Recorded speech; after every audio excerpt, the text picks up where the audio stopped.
बघा आता साहित्य बघून घेऊ।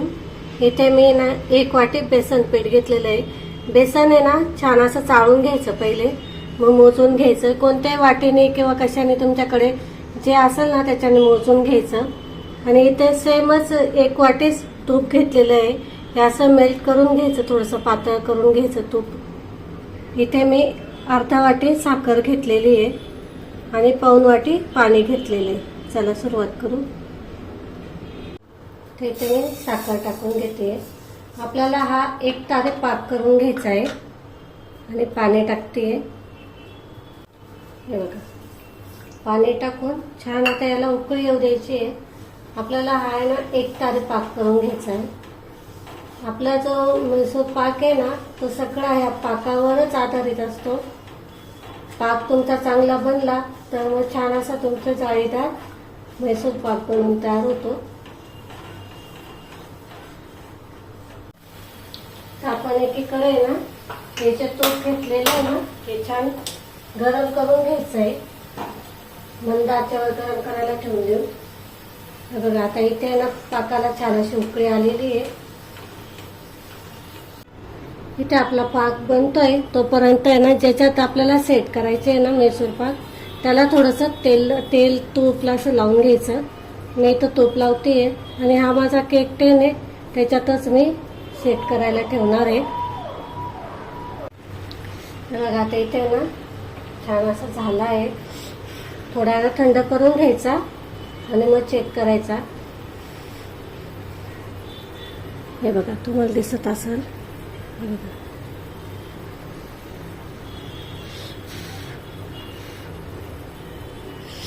गरम यायचं बघा अशी तारे यायला लागली की मग समजायचं छान असा 1 तारे पाक झालेला आहे। आता इथे ना हे मी थोडं खाली ठेवते, मग पीठ टाकणार त्याच्यामध्ये। हे बघा असं एका हाताने टाकायचं, एका हाताने मिक्स करत चालायचं। थोडं थोडं टाकायचं, एकदम नाही टाकायचं।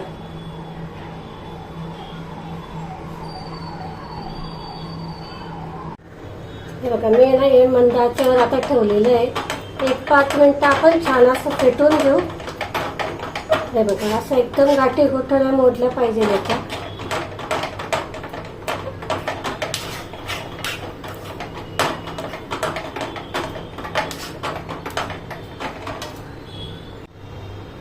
आपल्याला ना हे जे तूप गरम करून घेतलेलं आहे ना हे टाकत चालायचं आहे।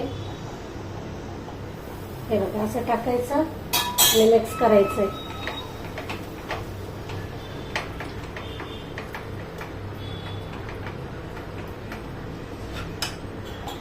जोपर्यंत हे तूप सोडत नाही ना आपला हे पीठ तोपर्यंत असंच करायचं।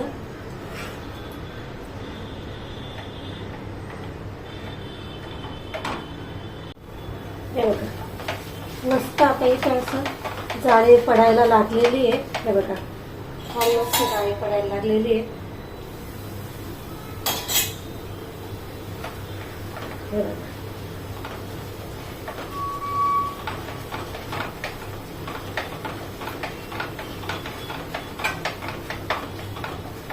आता इथे ना पीठ पण सुटायला लागले आणि तेल पण सुटायला लागलेले आहे।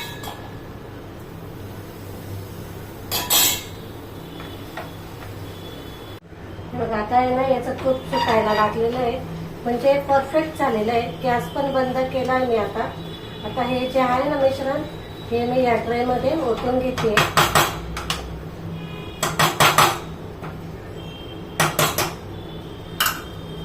लगेच पटापट करायचं हे।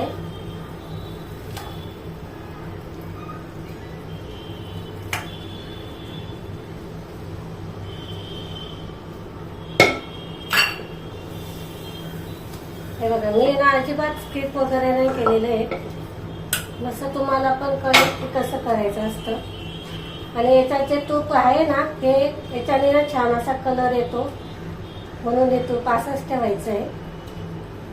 जास्त फैलत नाही बसायचं याला, असंच सोडून द्यायचं। आता हे अर्धा तास आपण असंच सोडून देऊ। हे बघा थोडंसं गरम होतं तोपर्यंत मी ना याला काप करून घेतलेले। याच्यावर आपण झाकण ठेवू आणि पलटी करून घेऊ. अजून पण गरमच आहे ते.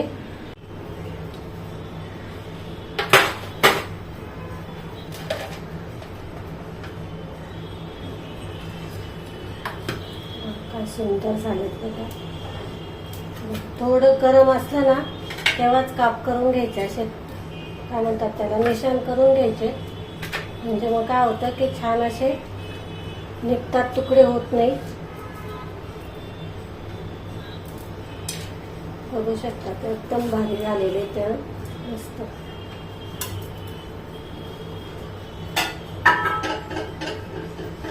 हे बघा, जवळून दाखवते मी तुम्हाला. अजून ते गरम आहे.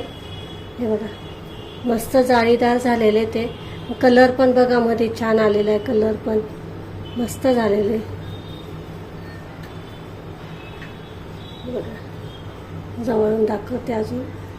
बघा मस्त झालेले.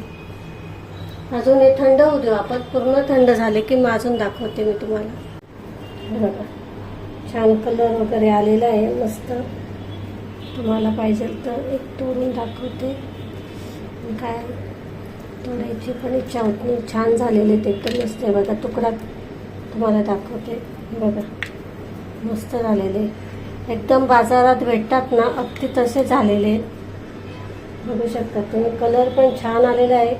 इथे तुम्हाला कॅमेरामध्ये व्यवस्थित दिसत नसेल पण छान कलर पण आलेला आहे.